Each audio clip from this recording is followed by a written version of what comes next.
Fresh news की सारी खबरें आप तक। नई दिल्ली के डॉक्टर ने बिहार की 65 वर्षीय महिला सुधा देवी की सफल वर्टेब्रा स्टेटोप्लास्टी की, जिन्होंने स्पाइनल फ्रैक्चर हो गया था। ये उत्तर भारत का पहला मामला था जिसमें ये आधुनिक स्पाइन सर्जरी की गई थी।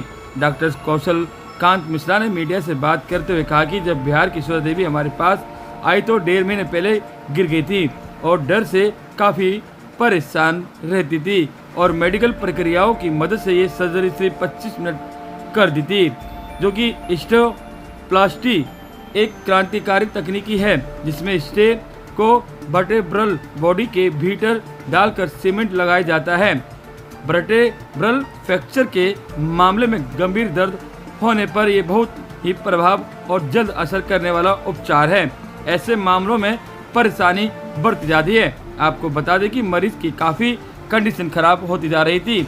मरीज गिर गई थी और उन्हें उनके गृहनगर बेगूसराय के एक अस्पताल में भर्ती कराया गया था, जहां जांच के बाद पता चला कि उनके एला वर्टेब्रा लोअर बैंक का सबसे ऊपरी हिस्सा में कंप्रेशन फ्रैक्चर हो गया था, जिसकी वजह से बहुत ज़्यादा दर्द हो रहा था और L1 वर्टेब्रा हाइट को नुकसान पहुंचाने की वजह से वह तो न चल पा रही थी और ना खड़ी हो पा रही थी। मुझे गिरे हुए 1 महीना हो गया था।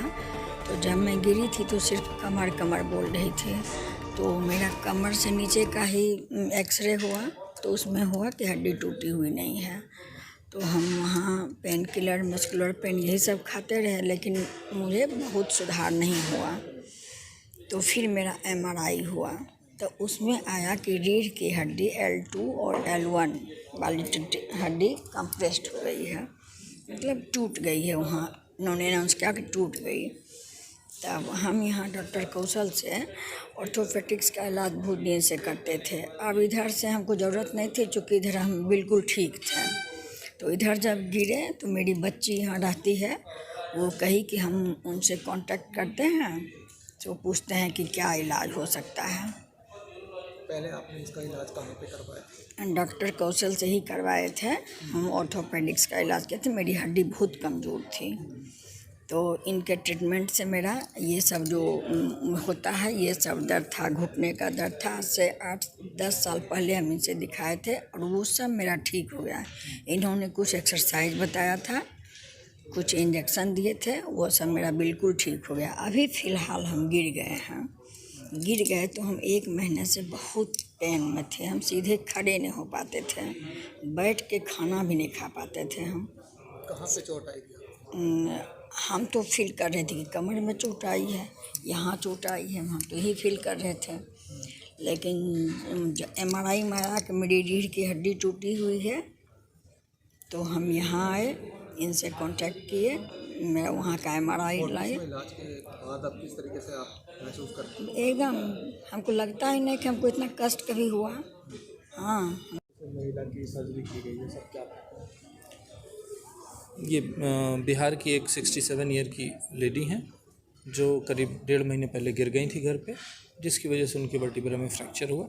उस वर्टिब्रा को L1 बोलते हैं। नंबर होते हैं जैसे अलग अलग, लोअर बैक में L फॉर लोअर, ये समझ लीजिए लंबर। ये वाली वर्टिब्रा इनकी कोलैप्स हो गई थी, फ्रैक्चर हो गया था, जिसकी वजह से पेन था, इनएबिलिटी टू वॉक थी, मतलब चल नहीं पा रहे थे, बहुत ज़्यादा दर्द था। इस तरह से फ्रैक्चर हुआ था, ये कोलैप्स हो गया था। कोलैप्स होने के बाद एक नई टेक्नोलॉजी आई जिसको हम कहते हैं, जैसे आपने सुना होगा दिल में स्टेंट पड़ना, अब बोन्स में या वर्टिब्रा में स्टेंट पड़ रहे हैं। ये नई टेक्नोलॉजी है। ये कह सकते हैं कि इंडिया में कुछ ही केस शायद हुए होंगे, जिसमें से एक ये केस है जिसमें हमने स्टेंट को डाला। स्टेंट को डाल करके मशीन से हम इसको प्रेशर मॉनिटर करते हुए इसको इन्फ्लेट कर देते हैं। स्टेंट बलून की तरह होता है, बलून इसके अंदर होता है जो स्टेंट को इन्फ्लेट कर देता है, जिससे हाइट मेंटेन हो जाती है जो कोलैप्स रहती है। और उसके बाद हम उसके अंदर सीमेंट डाल देते हैं। ये कुछ इस तरह से जैसे मैंने दिखाया, पहले ऐसे होता है, फिर हम मशीन के थ्रू ऐसे डालते हैं और फिर ये दोनों स्टंट इस तरीके से छोड़ दिए जाते हैं, जिसके बाद ये हाइट मेंटेन हो जाती है। आप देख सकते हैं ये हाइट लगभग बराबर हो गई है और उसके बाद पेशेंट पेन फ्री और नेक्स्ट डे से वॉक करता है। इसमें जनरल एनेस्थीसिया देना ज़रूरी नहीं है, लोकल एनेस्थीसिया में हो सकता है। अगर पेशेंट की जनरल कंडीशन ख़राब है तो लोकल एनेस्थीसिया में हो सकता है। और आज ऑपरेशन हो, शाम को हम बिठाते हैं और नेक्स्ट डे खड़ा करके हम घर भेज देते हैं।